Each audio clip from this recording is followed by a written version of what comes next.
السلام علیکم ورحمۃ اللہ وبرکاتہ۔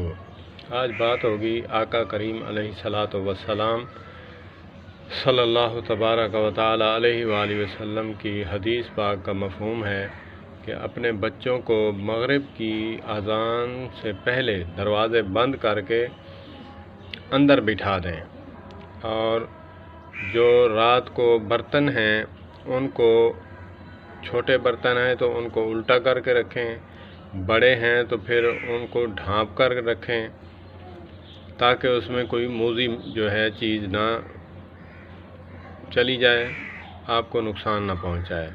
امت کے خیر خواہ، امت کے شفیق پیغمبر، سبحان اللہ سبحان اللہ، ہمیں سونے سے لے کر جاگنے تک رات کے آداب، دن کے آداب ہمیں بتا گئے۔ کروڑوں قیامت تک کے لیے درود و سلام ہوں محمد و آل محمد پر اور اصحاب رسول پر، جنہوں نے اپنی جانیں قربان کرا کر ہم تک دین پہنچا گئے۔ ہم دین سے دور کیوں ہیں؟ کیونکہ ہمارا جو ہے زور نہیں لگا، ہماری جانیں نہیں لگیں، ہمارا مال نہیں خرچ ہوا۔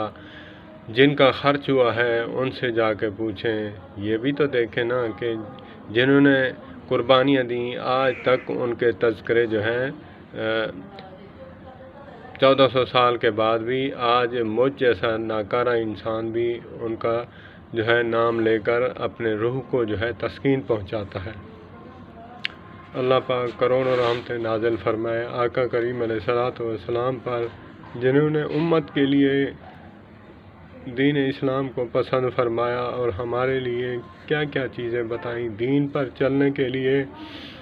دین پر چلنے کے لیے ہماری دینی دنیاوی بھلائی ہے کہ دروازے بند کر دو، مغرب کے ٹائم دروازے بند کر کے اپنے بچوں کو اندر رکھو، کیونکہ آقا کریم علیہ الصلاۃ والسلام نے فرمایا کہ مغرب کے ٹائم جو ہے جنات کے بچے جو ہیں وہ گلی میں کھیلتے ہیں، دن کو تمہارے بچے کھیلتے ہیں، رات کو مغرب کے بعد ان کے بچے کھیلتے ہیں۔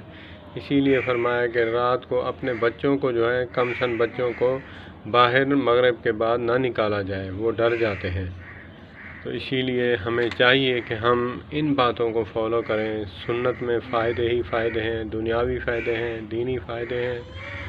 آقا کریم علیہ الصلاۃ والسلام نے یہاں تک بھی بتایا کہ آپ نے جو ہے راستہ جو ہے کون سا اختیار کرنا ہے، کون سا نہیں کرنا۔ اللہ پاک ہمیں عمل کی توفیق عطا فرمائے۔ والسلام علیکم ورحمۃ اللہ وبرکاتہ۔